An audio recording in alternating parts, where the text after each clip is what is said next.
Welcome back to the podcast. I'm Amanda. I'm Laura. And I'm Kendra. And today, Kendra's going to introduce a topic about curiosity. Okay, yes, curiosity. Interesting, huh? It does help with emotional regulation. Go figure.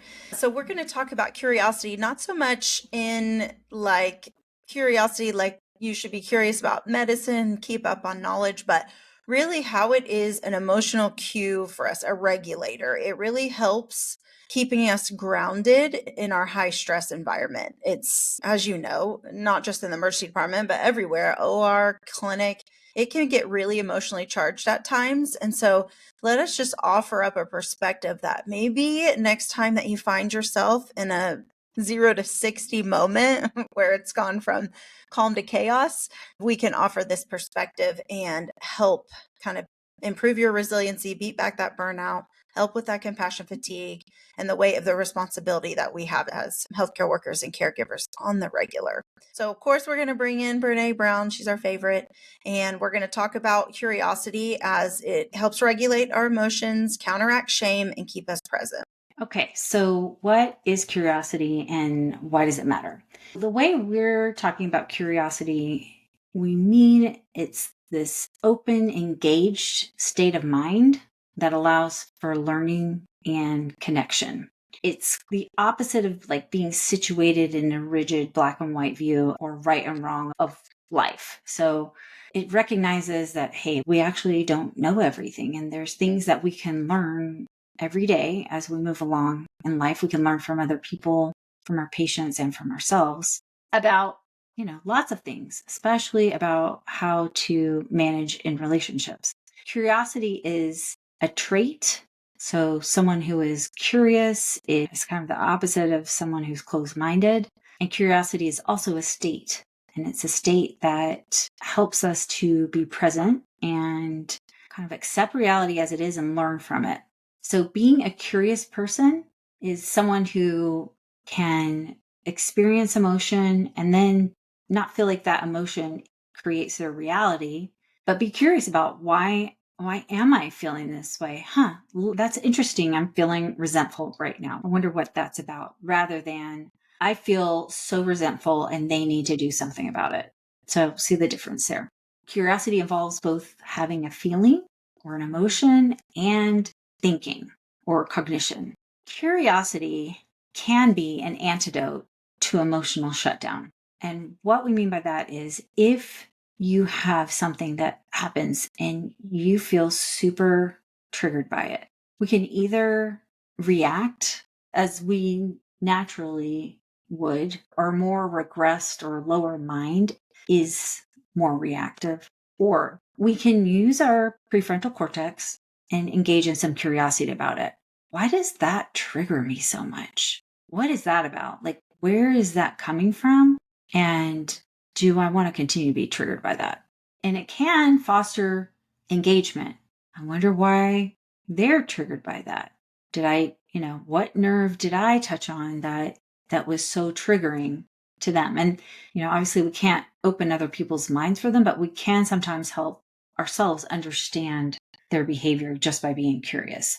Being curious really can help with emotional regulation. We've talked about this before, where back when we were talking about emotional granularity early in the podcast, according to functional MRI studies, if we name a negative emotion that we're having, it actually lessens its intensity by like half, which is huge. If we're having a positive emotion, it increases the intensity, increases that experience of positive emotion. So it's definitely beneficial to us to, instead of just having emotion and being driven by it and allowing reality to just be our emotions, instead to be curious about it and say, I am experiencing some shame right now. Why am I experiencing that shame? And neurobiologically, you can imagine, so the curiosity is coming from the neocortex. If we're curious, we're pulling blood flow up out of the limbic system.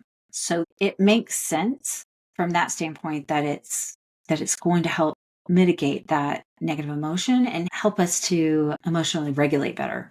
George Lowenstein had an article called The Psychology of Curiosity back in 1994, and he proposed that curiosity is the feeling of deprivation we experience when we identify and focus on a gap in our knowledge. Prime the pump. So he says you have to have some knowledge about something to be curious about it. And once we prime that pump, then our curiosity can grow. And according to Brene Brown in Rising Strong, curiosity is the key to reckoning with emotions rather than suppressing them. Yes. So as doctors, most likely you trained in a place where emotions were not talked about. Like our emotions were not talked about. A lot of emotions happened. They were not processed. They were kind of shoved down. But when we can be curious about the emotions and make sense of them, it helps us to process them in the moment and reckon with them so that we don't stuff them down and then develop like autoimmune disease. So it's very, very healthy for us to just be curious. And she says choosing to be vulnerable, and vulnerable in the sense, when we think of vulnerable, we think we're sharing our feelings and things that we might not otherwise share if we were trying to appear strong. It's actually a stronger position to be able to share. So it's not, vulnerable means like you're subject to attack. It's actually you're stronger when you can share. It requires us to surrender to uncertainty, which is actually there all along. So just helps us live more in reality. It can be uncomfortable. What I have learned through all this work that I have done over these last few years is that discomfort is usually the sign that you're growing, especially when you're trying to do something new intentionally. If you feel discomfort, that's good. That's neuroplastic change happening. So in the Atlas of the Heart, Renee says curiosity leads to deeper emotional granularity and empathy. So remember, emotional granularity is basically emotional literacy. Alexithymia is the opposite of emotional granularity, to my understanding. Alexithymia is like basically emotional illiteracy. And many of us come out of our medical training alexithymic. We have thoughts. We don't acknowledge our feelings, but it's healthier. It's healthier to have increased emotional granularity. And certainly we want to be able to have more empathy for our patients, for our loved ones. It's just higher level emotional intelligence to have more empathy. And curiosity is an irreducible component of courageous leadership. And every doctor is a leader of some sort. And being curious about how we're showing up, why other people react the way they do, why we do the things we do is so important for us to show up as great leaders. A lot of corporate executives engage in something called a 360 review. I'm sure they don't do it by their choice, but I imagine probably company boards expect them to. And that's where everyone who has anything to do with that person gives feedback. And I can imagine how that could feel brutal. But if you go into something like that with curiosity, you can learn so much about how other people experience you and how you're showing up. And are you showing up in the way that you really want to and how you intend to? So being curious is so important. If you're a parent too, like if you're a parent, you're definitely a leader. Being curious about how your kids experience you, there's nothing but good that's going to come out of that. So curiosity, it's great for you. Yeah, I like that because, when you're curious, you can't be judgy, right? Right. So if you're exactly. holding curiosity for you or someone else, or the situation, it's real hard to be judgmental when you're holding curiosity or you're being curious or you're asking those questions like, I wonder why this is happening, or I wonder why I'm feeling like this. We've talked about this before, that self-critic or just feeling not enough or just that insecurity sometimes that comes up when shame or something, creeps in. It's interesting how we go immediately to judgment, and like imagine if we could just get curious or just learn how to be curious and just really silence that self-critic, because it's real hard to be judgy when you're like, it's interesting. How can I learn from this situation? Yeah. I mean, really, curiosity could probably solve all the world's problems, frankly. For Would sure. help a lot, for It sure. would. And the thing like you're bringing up is when you move from being judgmental or being filled with shame or whatever it is, anger or whatever it is, and you move into curiosity, you have put a little emotional distance, because now it's almost like you're doing scientific inquiry. Like, I wonder why that person is so Yeah. upset. Is it me? Could there possibly be something else? This is curious. I wonder You're formulating a what the answer. hypothesis Yes, Yeah. to it be really does. tested. Yeah. Let's The other test thing, this hypothesis. the other thing too, when you're trying to switch your automatic negative thoughts, sometimes it's hard to go straight from negative thoughts to like, oh yes, I feel great about myself all the time. A lot of time curiosity can be a really good middle. Like, Right. I wonder if there's another way to think about this. Yeah. It is an easy transition to come with curiosity sometimes. And again, putting that emotional distance between what's going on. So there is a relationship between curiosity and shame. Unfortunately, shame is a big component for a lot of us in medicine. And that's super unfortunate to me. It makes me sad because so many of us went into the medical field thinking, hey, I've got some gifts here that I think I can give back to the world, and I think I can make the world a better place. And you go from that high achieving mindset into perfectionism, which is a distinct shift from an internal motivation of wanting to do good things to then needing to be flawless so no one can say crap about you. That is a whole different motivation. Yeah. The whole wanting to do something good versus wanting to avoid being shamed. And it happens it makes a lot of sense when we've got these grandstanding M&Ms. And Gosh, yeah. there's a whole lot of reasons why it makes sense that we end up doing that a lot of times. But just noticing that that is something that happens can then lead us to maybe I don't want to feel shame anymore in medicine. I don't want to be afraid of failure. I don't want to feel imposter syndrome anymore. I don't want to be a perfectionist. Flawlessness doesn't exist anyway, so I'm always going to fail. The expectation of flawlessness.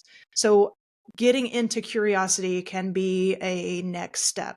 Brene Brown, she didn't come up with the shame spiral. Somebody else did that I can't remember right now. But like when you start feeling bad about missing a diagnosis or something went wrong with your procedure, and then you start criticizing yourself rather than the action, then you start going into this whole shame spiral of like, somebody else would have done it better. Maybe I shouldn't be here in the first place. Maybe I should have never become a doctor. Like I knew all those people were right about me.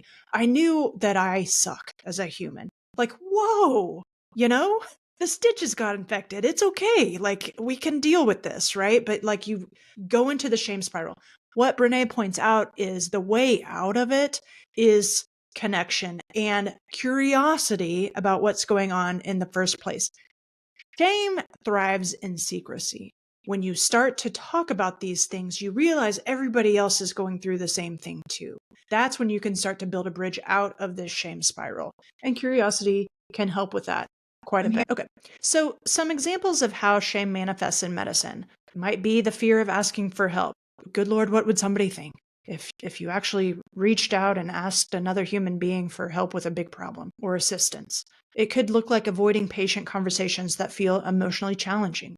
It can look like self-blame for negative patient outcomes. It can look like all kinds of things because it's rampant in medicine. But how curiosity reframes shame is by, instead of I'm not good enough, it's starting to ask things like, what could I have learned from this situation? How could I make it better? What is this experience teaching me? It's moving you from self-judgment into a much more useful self-inquiry. Yeah, I remember even just being, not even like in peer review or M&Ms or anything, but just even like when we'd meet the attendings in the morning to round on the patients. So we got, you get there early, you round on all your patients, and you have your like, depending on how many are on service, you kind of split it up. And I can just remember like a little bit as I'm presenting the patient, like even if we've had the patient a couple of days, if it was like a bad case, I could feel myself getting a little choked up and like trying to like keep it together and like shaming myself because like I'm looking around like nobody else is faced by this awful traumatic event that happened to this poor kid. Like, and like just even talking about it. And so I would just be like looking around like anybody else feel bad about this? And like here I am just like like the mom's at the bedside, or just something would be just awful about this whole situation. And then just really annihilating myself later, like, how could you get choked up? Like, basically, how could you be a human at the bedside of that poor patient? Like, are you kidding? I mean, that stays with me, to think that I would just shove that way down, or even feel shame for like connecting with that bad experience, or the family at the bedside, or whatever it was. Yeah, It's I think, it's interesting. Our brains are not interested in us thriving, they're interested in us staying alive.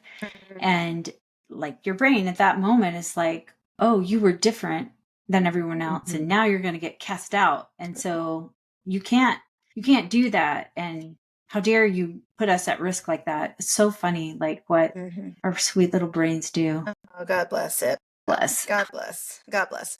So, practical strategies for using this curiosity, and especially when it has to do with emotional regulation. So, like Laura said earlier in the show, pause for a minute and name the emotion. Really just sit for a second, like pause. Like I do this with my son, like have a tactical pause. Like before you go into the house, like when you're clearing the house, and I'm not military, but I know enough people, they like pause, and then they have a tactical pause because they're getting ready to bust in and like secure the perimeter, right?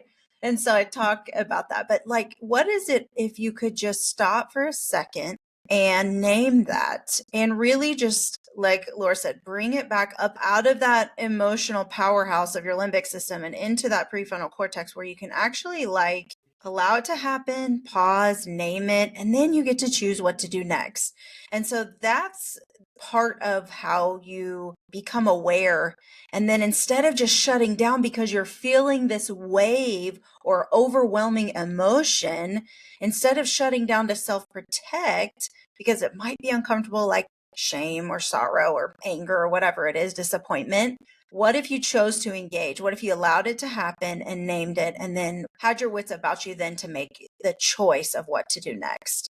Like, just sit with that for a minute. I mean, that is empowering. That is powerful to be able to get there.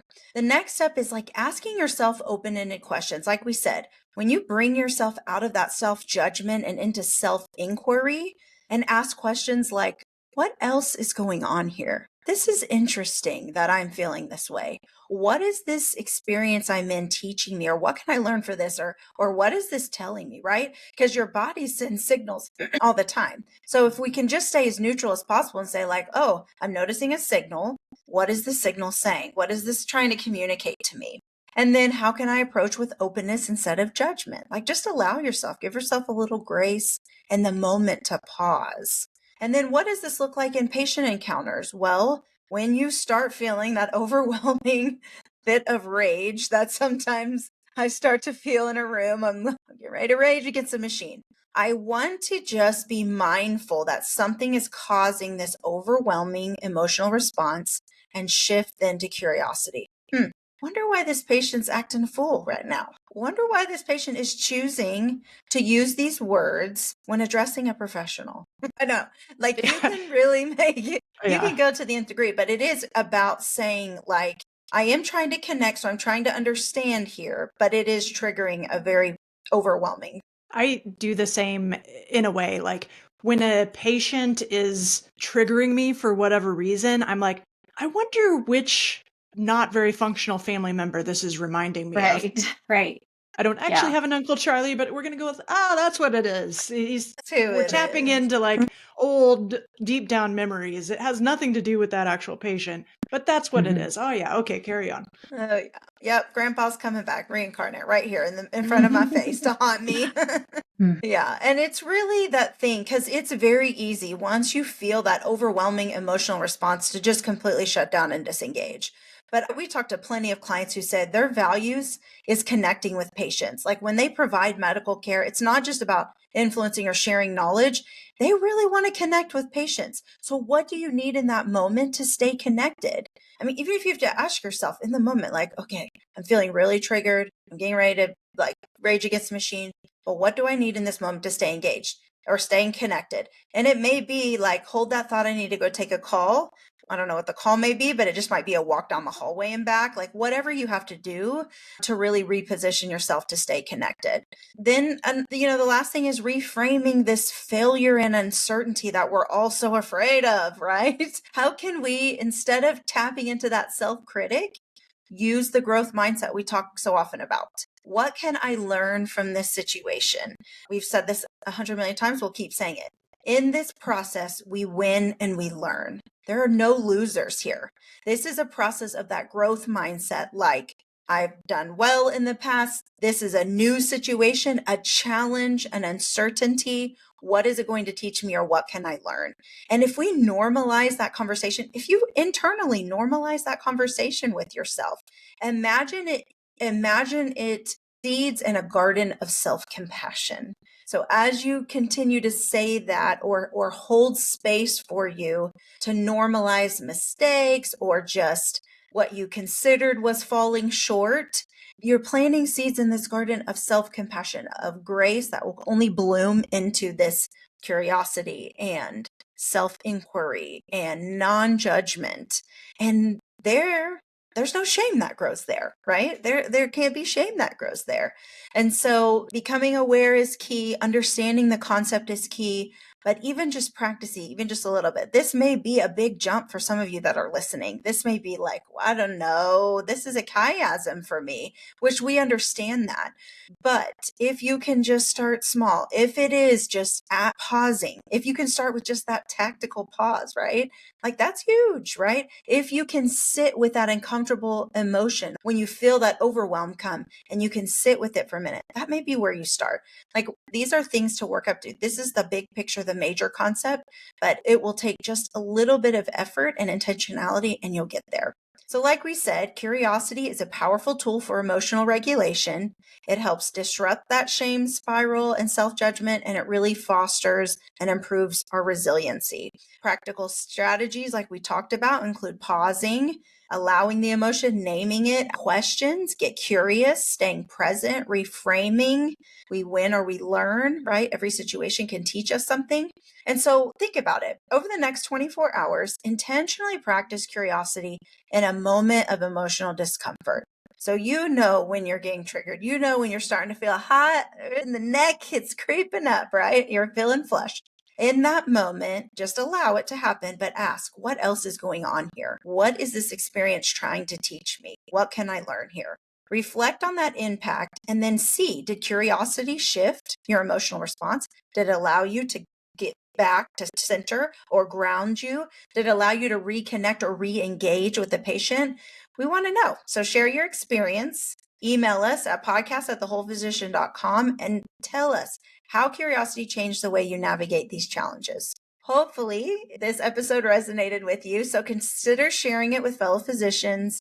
Give us 5 stars, leave us a review all the time. It makes our ripple that much bigger. So, until next time, you are whole, you are a gift to medicine, and the work you do matters.